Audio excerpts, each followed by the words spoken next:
ये आकाशवाणी है। कोविड-19 विशेष कार्यक्रम के अंतर्गत प्रस्तुत है कोरोना वायरस संक्रमण की वर्तमान स्थिति पर चर्चा। इसे प्रस्तुत कर रहे हैं आकाशवाणी संवाददाता आनंद श्रीवास्तव। इस कार्यक्रम में आमंत्रित स्वास्थ्य विशेषज्ञ हैं अहमदाबाद के इंडियन मेडिकल एसोसिएशन में एक्शन कमेटी ऑन कोविड की सदस्य तथा विमेन डॉक्टर्स विंग की चेयरपर्सन डॉक्टर मोना देसाई। नमस्कार। उतार चढ़ाव भरा जीवन जैसे जैसे आगे बढ़ता जाता है वैसे वैसे कई संभावनाएं जन्म लेती हैं। कोरोना जब शुरू हुआ तब ऐसा लगा कि शायद इससे आगे की दुनिया नहीं होगी, या फिर अगर कुछ बचेगा तो वो कैसा होगा, कितना विभत्स होगा, उसकी सोच कर ही हम बहुत ज्यादा डर जाते थे। कोरोना संकट को बहुत समय हो गया है। आप सबके धैर्य, संकल्प और अनुशासन के सहारे मामले कम हुए हैं, लेकिन लापरवाही बिल्कुल मत बरतिए। कोरोना की तीसरी लहर की आशंका बनी हुई है। ऐसे में कोविड नियमों का पालन बेहद जरूरी है। और हाँ, अगर आपने अब तक कोविड टीका नहीं लगवाया है तो जरूर लगवाएं। कोविन ऐप के जरिए आप ऑनलाइन रजिस्ट्रेशन करवा सकते हैं या फिर ऑन साइट रजिस्ट्रेशन यानी कोविड टीकाकरण केंद्र पर जाकर भी आप कोविड टीका ले सकते हैं। आप सबके संयुक्त प्रयास से ही कोरोना संक्रमण को नियंत्रित करने में सफलता मिली है और आप सबके प्रयासों से ही ये आगे भी जारी रहेगा। कोविड-19 के प्रति आप सभी सचेत रहें, जागरूक रहें, इसीलिए आकाशवाणी पर हम लेकर आते हैं ये खास कार्यक्रम। आज के कार्यक्रम के साथ मैं हूं आनंद श्रीवास्तव और हमारे साथ हैं वरिष्ठ स्वास्थ्य विशेषज्ञ डॉक्टर मोना देसाई। डॉक्टर मोना, कार्यक्रम में आपका बहुत बहुत स्वागत है। नमस्कार, थैंक यू आनंद जी। नमस्ते मैम। इससे पहले कि डॉक्टर मोना के साथ हम चर्चा शुरू करें, हम अपने श्रोताओं को बता देना चाहते हैं कि अगर वो भी इस कार्यक्रम से जुड़ना चाहते हैं तो हमें फोन कर सकते हैं। हमारा फोन नंबर है 011-2331-4444। हमारा टोल फ्री नंबर है 1800-115767। डॉक्टर मोना, आज एक आंकड़ा जारी हुआ स्वास्थ्य मंत्रालय की तरफ से और उसमें ये बताया गया कि मार्च 2020 के बाद कोरोना से स्वस्थ होने की जो रिकवरी रेट है भारत में वो सबसे ज्यादा है। 97.77% आज की तारीख में रिकवरी रेट है इस देश में। ये बहुत बड़ा सकारात्मक आंकड़ा है। कई सारे शोध हुए चिकित्सा के क्षेत्र में, दवाइयों के क्षेत्र में, इंजेक्शन के क्षेत्र में, तब जाकर हम यहां तक पहुंचे हैं। आप जैसे तमाम स्वास्थ्य विशेषज्ञों की ये अथक परिश्रम का ही परिणाम है। जब इस तरह के डेटा सामने आते हैं तो लोगों को लगता है कि कहीं न कहीं कोरोना संक्रमण कम हो गया है। बहुत से लोग इसे खत्म भी मान लेते हैं और ऐसे में फिर संक्रमण बढ़ने की आशंका बन जाती है। क्या कहेंगी आप हमारे श्रोताओं को? आपकी बात बहुत सही है। आज जो हमें ये जो न्यूज मिला है कि रिकवरी रेट सबसे ज्यादा है, उसका एक ही आई वुड से कि रीजन है कि हमारे जब मार्च 2020 में पहला कोरोना वायरस का केस हमारे देश में आया तो उस वक्त हम में से किसी ने ये कोरोना वायरस का नाम भी नहीं सुना था और उसके लिए हमें कोई जानकारी नहीं थी। फिर साइंस ने बहुत रिसर्च की और हर वक्त अलग अलग दवाइयां आई और एवरी टाइम प्रोटोकॉल्स चेंज हुए और उसके बाद धीरे धीरे हम लोग कोरोना वायरस को जानने लगे, समझने लगे, उसकी एक्टिविटी, उसके फंक्शंस हमें ज्यादा मालूम पड़ने लगे और उसकी वजह से जो हम बोलते हैं कि वैज्ञानिक है वो लोग परफेक्ट ट्रीटमेंट पे आ गए। जो डॉक्टर्स थे वो भी जैसे पेशेंट हमारे पास आते थे हम ट्रीट करते थे तो उसमें हमें भी अनुभव से मालूम पड़ा कि ये दवाइयां काम करती है, ये नहीं करती है और ऐसे पेशेंट हो तो इस तरह से ट्रीट करो। माने धीरे धीरे it was a learning process. सबके लिए ये लर्निंग प्रोसेस था, गवर्नमेंट के लिए, एडमिनिस्ट्रेशन के लिए, हेल्थ वर्कर्स के लिए और लोगों के लिए भी। लेकिन हम जब यहाँ तक आए हैं तो मैं आपको एक बात कहूंगी कि हमारे श्रोतागण ये न भूले कि ये जो 97% रिकवरी रेट आई है वो हमने कितने लोगों की जान गंवा के ली है।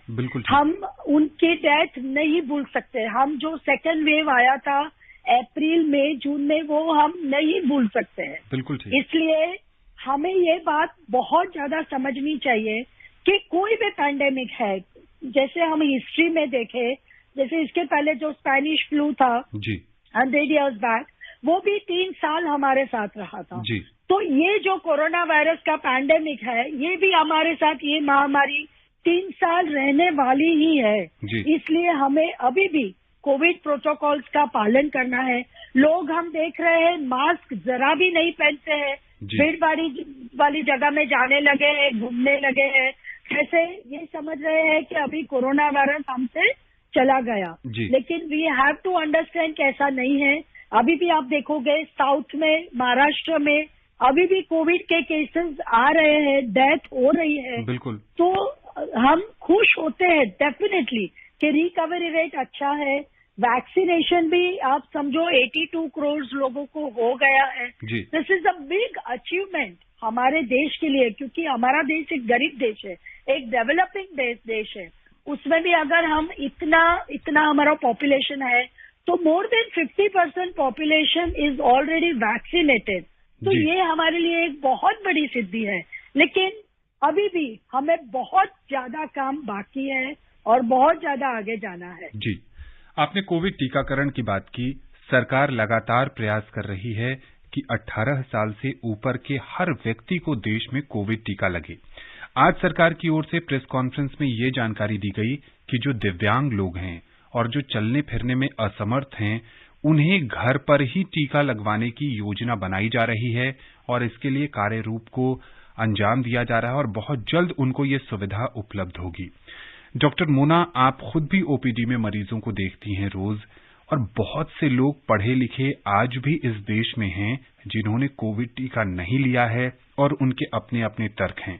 एक तरफ सरकार असमर्थ लोगों को घर तक टीका दिलवा रही है, दूसरी तरफ वो लोग जो टीका ले सकते हैं नहीं ले रहे हैं, और यही वो लोग हैं जिन पर कोरोना संक्रमण फैलने का खतरा बहुत ज्यादा बना हुआ है। क्या कहेंगी उनको मोटिवेट करने के लिए आप? मैं उनको एक ही चीज समझाना चाहती हूँ कि पहली तो बात यह है कि ये कोविड का जो टीका है उससे डरने की कोई जरूरत नहीं है जी। हमारे यहाँ अभी भी बहुत सारी ऐसी मिथ्स और अंधश्रद्धा की बातें चल रही है कि टीका लगाने से पैरालिसिस हो जाता है, आदमी मर जाता है, आदमी बच्चा पैदा नहीं कर सकता है, या औरत है तो वो भी बांझ रहेगी, उसको बच्चे नहीं पैदा होंगे, या महामारी के दरमियान हम टीका नहीं ले सकते हैं। ये सब बातें बहुत गलत है। अगर आपको कोई भी बीमारी है, डायबिटीज है, हाइपरटेंशन है, हृदय की बीमारी है, तो लोग ऐसा सोचते हैं कि ये टीका नहीं लगाना चाहिए, नहीं तो हमारी बीमारी बढ़ जाएगी। ये भी बहुत गलत है। कोई एलर्जी है आपको, तो आपको डर लगता है कि ये एलर्जी में अगर हम टीका लगाएंगे तो हमें मौत आ जाएगी। तो ये सब जो मनगढ़ंत बातें हैं और मिथ्स है, उसमें से हमें अभी बाहर आना चाहिए।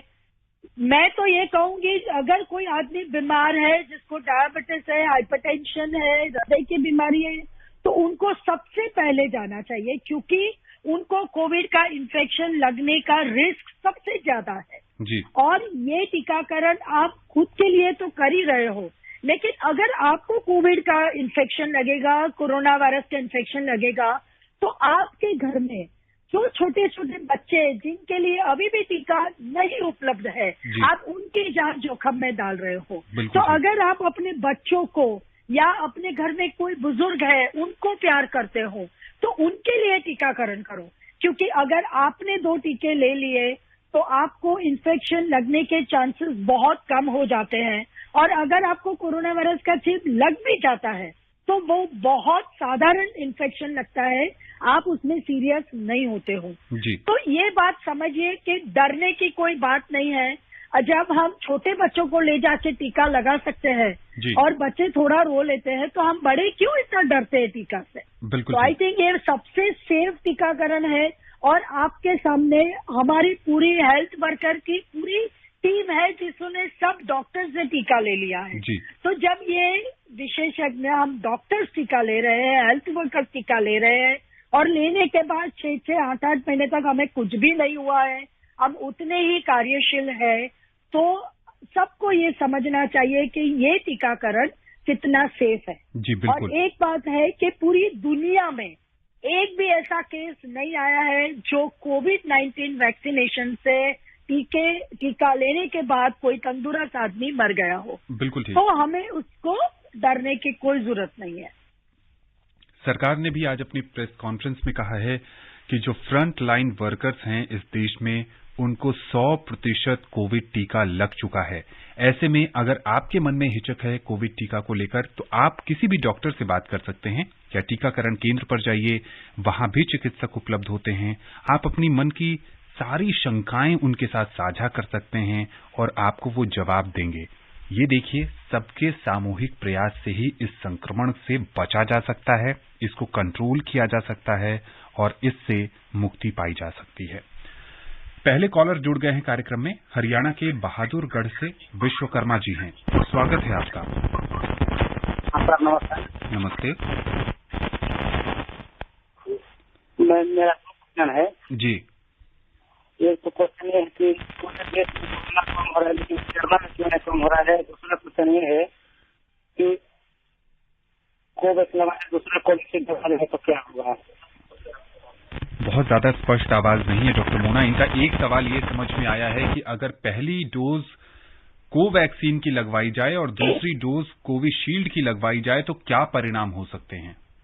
पहले ये सोच रहे थे और साइंस भी ये बोल रहा था और वैज्ञानिक भी ये कह रहे थे कि हमें कॉकटेल नहीं करना चाहिए। माने अगर आपने कोविशील्ड का टीका लिया है तो आपको सेकंड डोज भी कोविशील्ड का ही लेना चाहिए, या आपने कोवैक्सीन का टीका लिया है तो सेकंड डोज भी कोवैक्सीन का। लेकिन अभी जैसे जैसे नए रिसर्चेस हो रहे हैं, लोग बोल रहे हैं, साइंस भी कह रहा है कि अगर आपने पहला टीका कोवैक्सीन का लिया है, आप दूसरा टीका कोविशील्ड का ले सकते हो। इससे आपको कोई प्रॉब्लम नहीं होगा और एंटीबॉडीज भी अच्छी तरह से बनेंगे। तो आप सेम टीका लो या दूसरे तरह का टीका लो, उसमें कोई फर्क नहीं है। और सम ऑफ द साइंटिस्ट वो ऐसा बोल रहे हैं कि अगर ये कॉकटेल किया है तो उसमें ज्यादा एडवांटेज है। तो this is what they are saying. But दो स्कूल्स ऑफ थॉट है। एक स्कूल ऑफ थॉट ऐसा है कि सेम टीका लो तो आपकी बूस्टर इफेक्ट आती है। बूस्टर इफेक्ट माने जो पहले एंटीबॉडीज बने तो दूसरे भी उससे ज्यादा बनेंगे। और दूसरा जो वैज्ञानिकों का स्कूल ऑफ थॉट है वो ऐसा है कि आप एक तरह से, जैसे Covaxin is a live attenuated vaccine, अगर आपने उसका लिया तो वहां से जो एंटीबॉडीज बने हैं उसके बाद आप कोविशील्ड लेते हो जो लाइव वेक्टर वैक्सीन है, तो उसके जो एंटीबॉडीज बनेंगे जो थोड़े अलग से बनेंगे तो उसमें एक डबल इफेक्ट आएगी। So there are two schools of thought और आप कुछ भी कर सकते हो। भारत में स्वास्थ्य मंत्रालय और आईसीएमआर की तरफ से वैक्सीन मिक्स को लेकर अभी मान्यता नहीं दी गई है। तो ऐसे में बेहतर यही होगा कि जैसा डॉक्टर मोना बता रही हैं कि अगर आपने पहले कोवैक्सीन लगवाई है तो दूसरी डोज भी कोवैक्सीन की ही लें।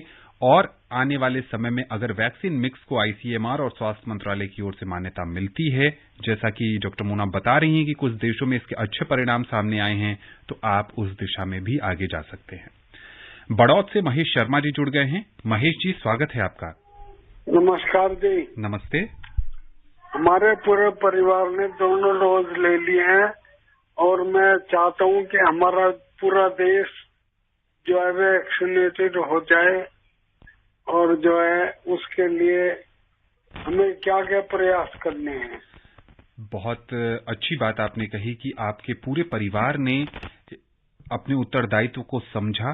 देश के सजग नागरिक होने के नाते आपने कोविड टीका की दोनों डोज ले ली है। आपने बहुत अच्छा उदाहरण पेश किया है समाज के सामने। और रही बात देशवासियों को कोविड टीका लेने की, उस दिशा में लगातार प्रयास किए जा रहे हैं। डॉक्टर मोना ने भी बताया कि बिना किसी हिचक के, बिना किसी शंका के आप जाएं और कोविड टीका लें। इंद्रभान जी जुड़ गए हैं छत्तीसगढ़ से। इंद्रभान जी, स्वागत है आपका। नमस्कार सर, मैं चिरबिरी कुरासा कॉलेज जिला कोरिया छत्तीसगढ़ से इंद्रभान सिंह बोल रहा हूँ सर। जी सर, प्रश्न ये है, कोरोना के मामले नियंत्रित है, अगर सावधानी बरतना जरूरी, स्वास्थ्य विभाग की आशंका व्यक्ति के क्या अपनी तैयारी में जुटा हुआ है। जी डॉक्टर मोना ये जानना चाह रहे हैं कि कोरोना के मामले ज्यादातर राज्यों में नियंत्रित है, लेकिन किसी आशंका को देखते हुए क्या सरकार और स्वास्थ्य मंत्रालय तीसरी लहर की तैयारी में जुटा है। यस, सरकार ने तीसरी लहर के लिए सब तैयारी करी हुई है ऑक्सीजन की जो कमी हमने पाई थी दूसरी लहर में, क्योंकि दूसरी लहर सरकार ने एक्सपेक्ट नहीं करी थी कि इतनी बुरी होगी जी। तो तीसरी लहर के लिए अभी से सब तैयारियां हो रही है, जिसके लिए जो तकलीफ है हमें दूसरी लहर में हो वो तीसरी लहर में ना हो जी। लेकिन एक तबीब होने के नाते मेरा आप लोगों से एक ही अपील है, विनंती है कि अगर हम कोविड प्रोटोकॉल्स का पालन करते हैं, अगर हम अच्छी तरह से मास्क पहनते हैं, सोशल डिस्टेंसिंग का पालन करते हैं और हैंड सैनिटाइजेशन का पूरा ख्याल रखते हैं, तो ये तीसरी लहर आती है क्यों हम तीसरी लहर को रोक ना सके, वो हमारे हाथ में है। और अगर आप 2 वैक्सीन ले लेते हो, डबल वैक्सीनेटेड हो जाते हो, तो ये तीसरी लहर जो मानी जाती है कि अगर आएगी तो बहुत घातक होगी, तो वो हमारे लिए शायद उतनी घातक न हो जी। बिल्कुल ठीक। पंजाब के अमृतसर से प्रेम सागर जी जुड़ गए हैं। प्रेम जी, कार्यक्रम में स्वागत है आपका। प्रेम जी, आप हमें सुन पा रहे हैं? हाँ, सुन रहा हूँ जी। अपना सवाल पूछिए। पर सुन रहा हूँ ना। नमस्कार। नमस्ते नवीन जी, नमस्कार। नमस्कार, बोलिए। देसाई को नमस्कार जी। अपना सवाल पूछिए प्रेम जी। हेलो। हाँ, नवीन जी अमृतसर से प्रेम सागर बोल रहा हूँ मैं। हेलो प्रेम जी, आप अपना सवाल पूछिए। रेडियो सेट की आवाज कम करके अपना सवाल पूछिए। ये पूछना चाहूंगा, अभी बात हो रही थी भ्रम पैदा करने वालों की। ये जो जंग है हम सब मिलके जीत सकते हैं जी। ये जो भ्रम पैदा करने वाले हैं, हम जन साधारण जो है इनसे कैसे निपटा जाएगी? जी डॉक्टर मोना, ये जानना चाह रहे हैं कि सोशल मीडिया प्लेटफॉर्म पर और भी बहुत सारे माध्यमों से कोविड टीका को लेकर, जैसे आपने कहा कि कई तरह की भ्रांतियां हैं और लोगों को गुमराह किया जा रहा है या लोग शंकाग्रस्त हो रहे हैं, इससे कैसे बाहर निकलें, इसी के बारे में ये जानना चाहते हैं।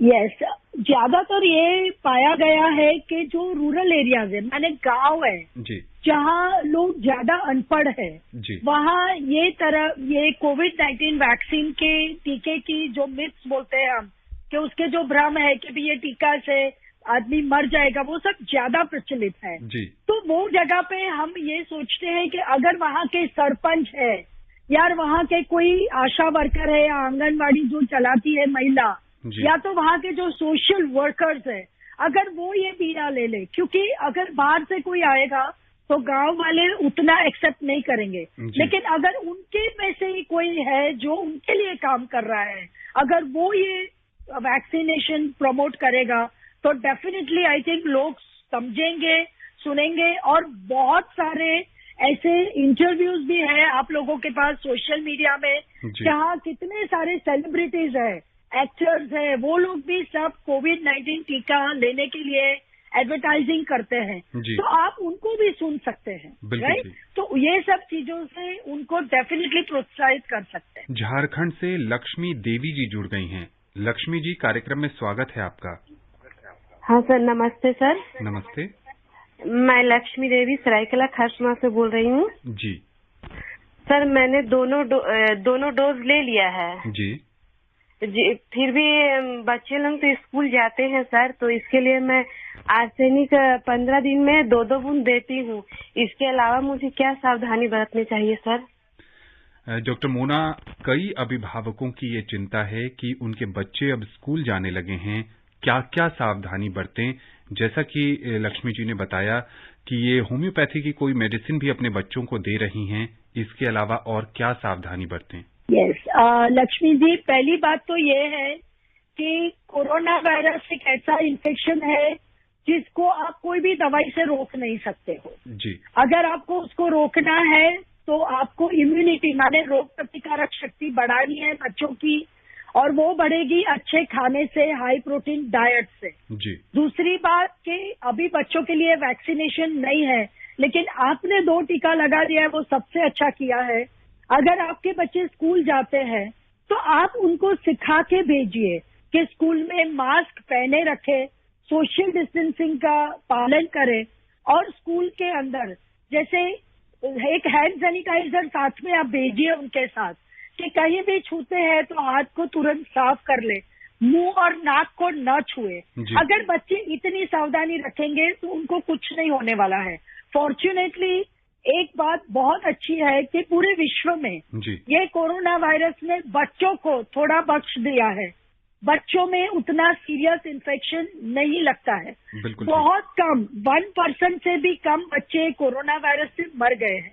वो संक्रमित डेफिनेटली होते हैं लेकिन अच्छे हो जाते हैं दवाइयों से। इसलिए उसका मतलब ये नहीं कि हम बेदरकार होके बच्चों को कुछ न सिखाए, लेकिन ये बात है कि बच्चों अगर अच्छी तरह से सावधानी रखेंगे, मास्क पहनेंगे, हैंड सैनिटाइज करेंगे, नाक और मुंह और आंखों को न छुए गंदे हाथ से, तो आई एम श्योर उनको हम ये सब चीजों से बचा सकते हैं। और आप उनके खाने पीने का, आहार का और एक्सरसाइज, शारीरिक जो कसरत बोलते हैं, ये सब चीजों का ध्यान ज्यादा रखिए। जी।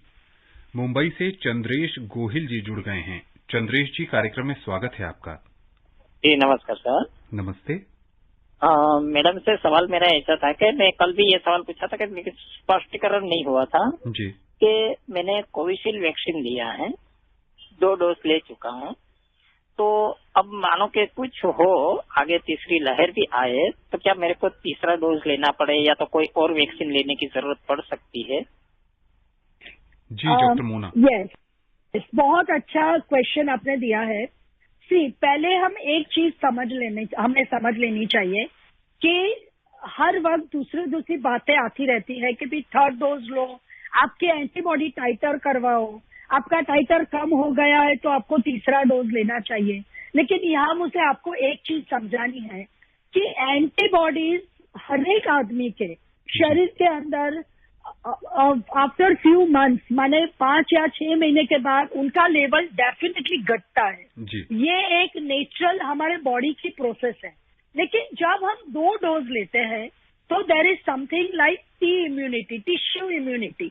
हमारे शरीर के अंदर जो मेमोरी सेल्स है वो हम जब दूसरा वैक्सीन लेते हैं तब वो सेंसिटाइज होते हैं, जो बूस्टर इफेक्ट हम बोलते हैं वो जी।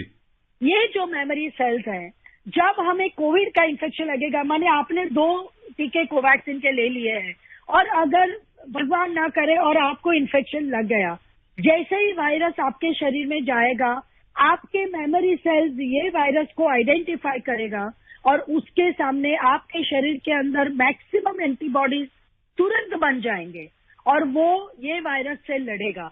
अगर आपको कोई और कोमॉर्बिडिटी नहीं है, माने कोई और बड़ी बीमारी नहीं है, तो आपको ये कोरोना वायरस का इन्फेक्शन बहुत मामूली होगा और घर पे ही रह के सिंपल पैरासिटामोल या ऐसी कोई दवाइयों से आप ठीक हो जाओगे।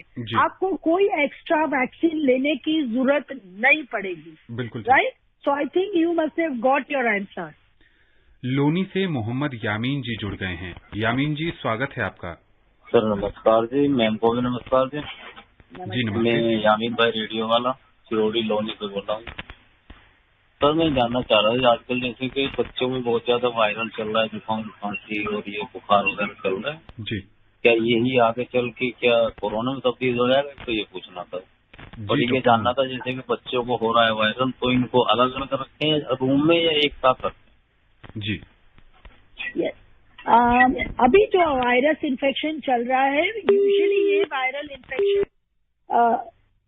यही वायरल इन्फेक्शन ये जो माहौल है जी, माने बारिश का जो मौसम है, ह्यूमिड एटमॉस्फेयर है, उसमें सब वायरल इन्फेक्शन हर वक्त ज्यादा होते हैं। और this prevails till monsoon and, माने जब तक बारिश की मौसम है और विंटर सीजन नहीं सेटिंग हो जाती है, ये इन्फेक्शन हर वक्त होता है।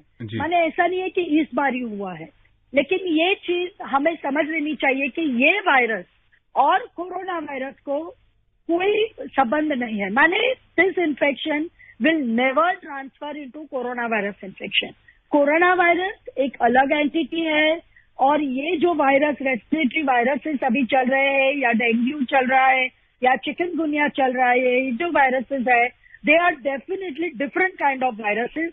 उनको अंदर कोई रिलेशनशिप नहीं है। दूसरा, कि जो रेस्पिरेटरी वायरस अभी है, RSV वायरस हम जो बोलते हैं, जो छोटे बच्चों में ज्यादा होता है, वो बहुत चेपी होता है। अगर घर के अंदर एक बच्चे को सर्दी खांसी बुखार है तो आपको डेफिनेटली वो बच्चे को अलग रखना चाहिए, क्योंकि उसका इन्फेक्शन बाकी बच्चों को या घर में कोई बुजुर्ग है उनको जल्दी लगेगा, तो बड़ों को भी लग सकता है। तो इसके लिए आपको जो भी केयर लेनी आप ले सकते हो, लेकिन कोरोना वायरस और ये सब वायरल इन्फेक्शन को कोई भी इंटरकनेक्शन नहीं है। झारखंड के जमशेदपुर से कुशधाज महतो जी जुड़ गए हैं, कार्यक्रम में स्वागत है आपका। जी सर, नमस्कार। डॉक्टर मैडम को मेरा नमस्कार। नमस्ते। नमस्कार। मैं कुशध्वज महतो, ग्राम काटीन, पटमदा, जमशेदपुर से बोल रहा हूँ मैडम। जी। यस। मेरा 2 क्वेश्चन है मैडम। जी पूछिए। बच्चों का वैक्सीनेशन कब से शुरू होने का संभावना है? 1 नंबर हुआ। 2 नंबर हुआ, विदेशी वैक्सीन को देश में क्यों प्राथमिकता नहीं दिया जा रहा मैडम? जी डॉक्टर मोना। यस। पहला जो आपने प्रश्न पूछा कि बच्चों के वैक्सीन, अभी जो ज़ाइकोवी-डी वैक्सीन है, जो DNA वायरस वैक्सीन है जो जायरस कंपनी ने निकाला हुआ है, उसके ट्रायल्स हो गए हैं 12 से 17 साल के बच्चों का, बट आई थिंक उसका लास्ट फेज का ट्रायल 2nd डोज का बाकी है थोड़ा, एंड आई थिंक ये बोल रहे हैं कि शायद अक्टूबर या नवंबर में ये वैक्सीन हमारे पास आ जाए। तो हम भी फिंगर्स क्रॉस करके बैठे हैं कि एटलीस्ट वो वैक्सीन आ जाए और हम बच्चों को लगा सके। सेकेंड, आपने जो बात करी कि जो बाहर के वैक्सीन है, लाइक आप फाइजर की शायद बात कर रहे हो जी, तो उसमें 2-3 चीजें हैं। एक तो उसका जो कोल्ड चेन है, ये जो वैक्सीन है उसको -80 डिग्री में प्रिजर्व करना पड़ता है, राइट? तो हमारे देश के अंदर ये जो आइस वो -80 की प्रिजर्वेशन के लिए जो फैसिलिटीज है वो उतनी है नहीं, क्योंकि ज्यादातर हमारे यहाँ जो भी वैक्सीन होते हैं वो प्रिजर्व मैक्सिमम -20 तक होते हैं जी। उसके बाद मैंने डीप फ्रीज हम जो बोलते हैं, जो पोलियो वैक्सीन हम रखते हैं -18 में, राइट?